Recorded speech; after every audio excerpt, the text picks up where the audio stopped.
Bismillah, assalamualaikum warahmatullahi wabarakatuh. Teman-teman semua, bersyukur kita kepada Allah Subhanahu wa Ta'ala atas nikmat karunia yang diberikan pada kita semua.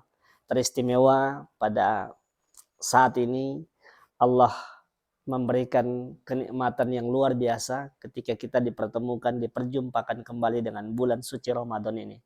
Dan mudah-mudahan kita bisa dapat menjalankan Ramadan ini hingga akhir Ramadan nanti. Dan memanfaatkan Ramadan ini dengan sebaik-baiknya sehingga keluar nanti setelah Ramadan kita benar-benar keluar sebagai pemenang.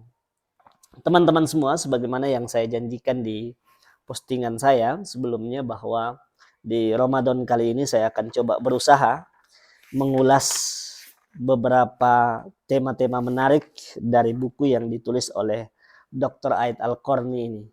Buku ini diberi judul Muhammad Sang Inspirator Dunia.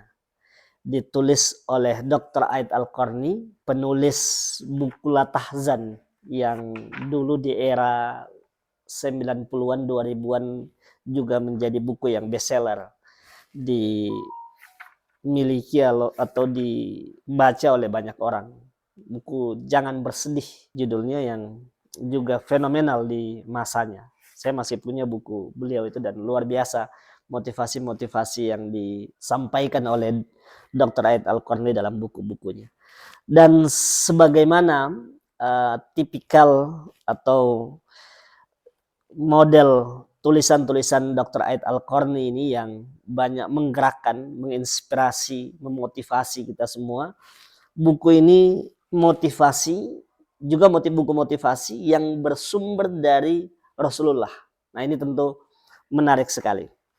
Baik, saya langsung saja coba mengulas buku yang ditulis beliau ini. Di bab-bab awal ada lebih dari berapa puluh judul ini tentang Muhammad, tentang Rasulullah Sallallahu Alaihi Wasallam. Di bab pertama beliau langsung memberikan judul tentang Muhammad Sang Inspirator.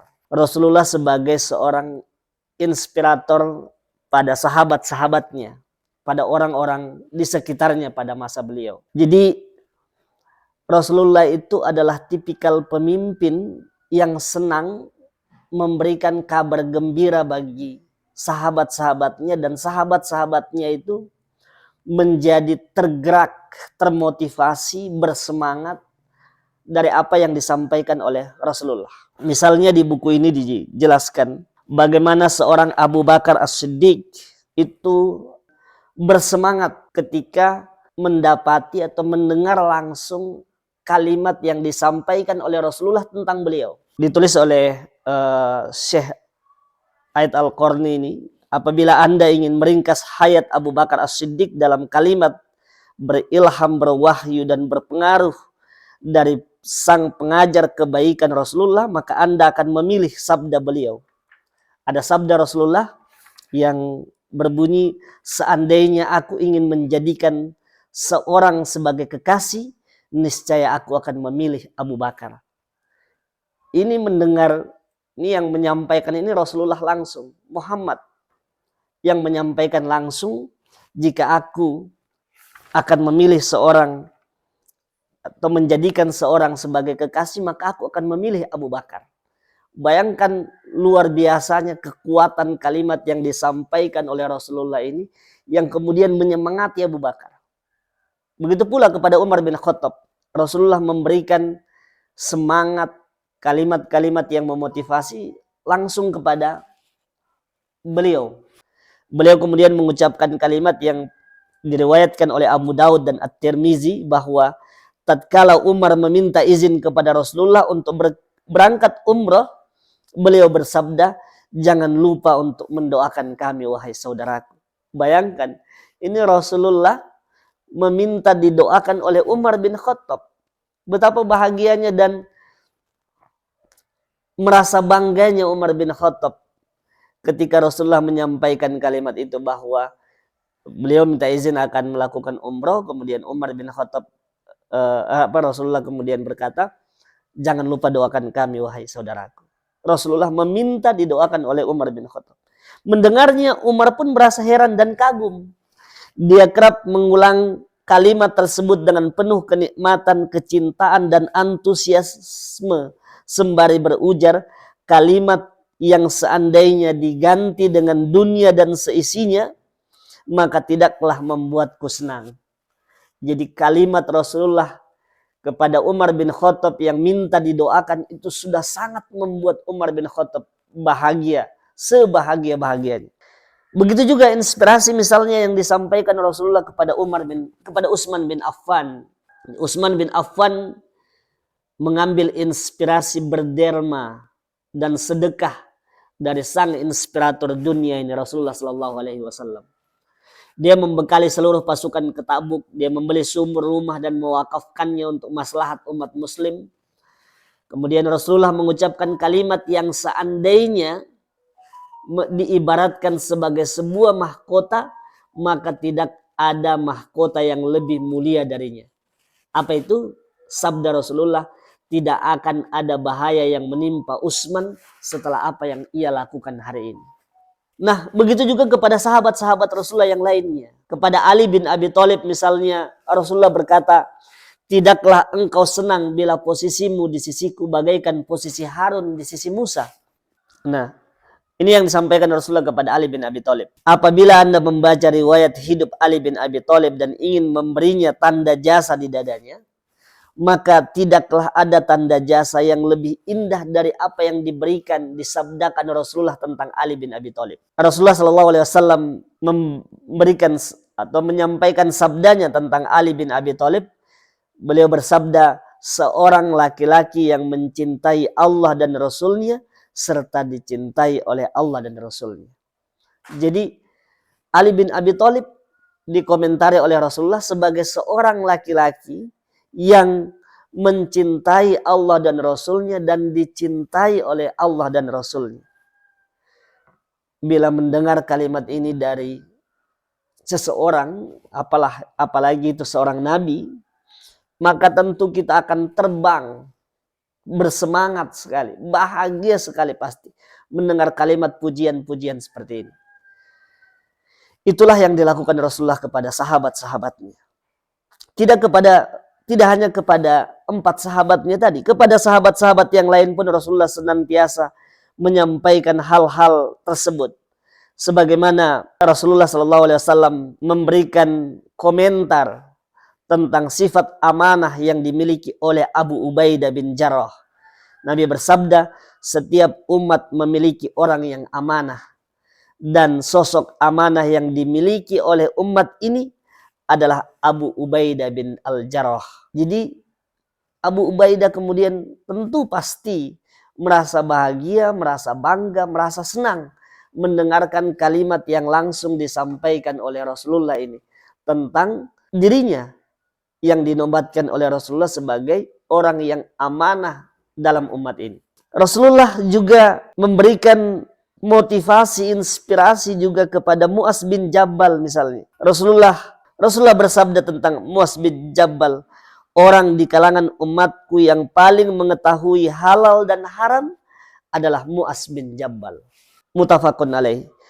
Nah, mendengar kalimat ini pasti Mu'adz bin Jabal akan semakin bersemangat mempelajari halal dan haram.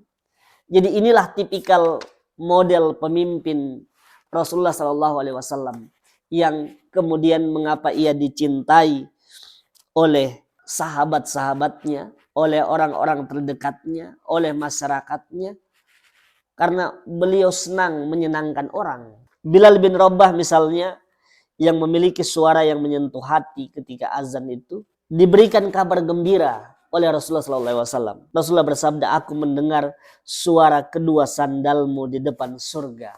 Nah, hal-hal yang seperti ini yang kenapa mungkin Dr. Ait Al-Qarni menyebut Rasulullah sebagai sang inspirator dunia.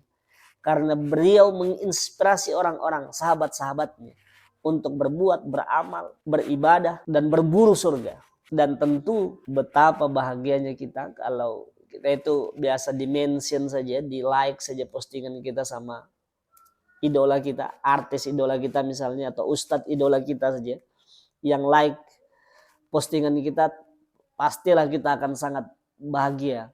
Ini Rasulullah SAW yang menyampaikan pujian-pujian terhadap sahabat-sahabatnya. Sehingga benarlah apa yang dikatakan oleh Urwah bin Mas'ud As-Saqafi. Beliau mengatakan beliau pernah diutus untuk bernegosiasi dan mengajukan damai kepada Nabi pada peristiwa Hudaybiyah.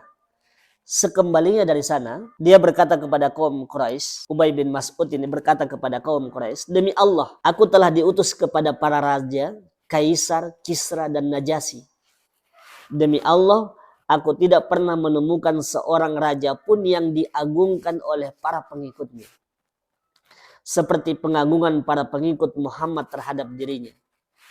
Demi Allah, tidaklah dia mengeluarkan dahak, melainkan akan jatuh ke telapak tangan salah seorang di antara mereka untuk dibasuhkan ke wajah dan kulitnya. Jika dia mengeluarkan perintah kepada mereka, maka mereka akan bergegas melakukannya. Jika dia berwudu, maka seolah-olah mereka saling berkelahi untuk memperebutkan sisa air wudunya. Jika mereka berbincang, maka mereka merendahkan suara di hadapannya. Mereka tidak mengangkat pandangan kepadanya sebagai bentuk pengagungan kepadanya. Inilah mungkin rahasia seperti apa yang disampaikan oleh Urwah bin Mas'ud di atas, betapa sahabat-sahabat Rasulullah itu mencintai Nabi, mencintai Rasulullah, ya karena beliau adalah sebaik-baiknya manusia, sebaik-baiknya teladan, sebaik-baik sosok, teman, dan seterusnya, sebaik-baik pemimpin. Maka mudah-mudahan dari penggalan bab pertama tentang Rasulullah sang inspirator ini, kita dapat mengambil pelajaran, mengetahui tentang bagaimana sosok Rasulullah yang luar biasa ini. Beliau seorang yang lembut, yang suka memberikan pujian, kabar gembira, memberikan harapan, semangat, motivasi pada orang-orang di sekitarnya, pada sahabat-sahabatnya. Yang dengan kalimat-kalimat beliau itu, orang-orang di sekitarnya bersemangat dan berlomba-lomba untuk melakukan kebaikan. Dan inilah, kalau kita mau mencontoh, contohlah Rasulullah sebagai seorang pemimpin. Beliau tipikal pemimpin yang membesarkan hati sahabat-sahabatnya, sehingga dengan itu mereka mau bersemangat, berlomba-lomba melakukan kebaikan dan memberikan pembelaan terbaik kepada Rasulullah SAW. Mudah-mudahan sepenggal bahasan tentang Muhammad sang inspirator ini bisa memberikan pembelajaran kepada kita semua, dan mudah-mudahan kita dikuatkan oleh Allah untuk terus belajar mendalami sisi demi sisi hal-hal lain tentang Rasulullah, yang saya meyakini ada banyak pelajaran yang bisa kita ambil dengan mempelajari, menggali, mengetahui lebih banyak tentang Rasulullah SAW. Demikian sementara, kita bertemu lagi di besok di pembahasan yang berbeda. Besok insya Allah kita akan membahas tentang Muhammad sang yatim. Nah, seperti apa bahasan tentang Muhammad sang yatim ini? Kita akan sama-sama mengikuti, menikmati bahasan ini di esok hari. Terima kasih. Mohon maaf atas segala kekurangan. Assalamualaikum warahmatullahi wabarakatuh.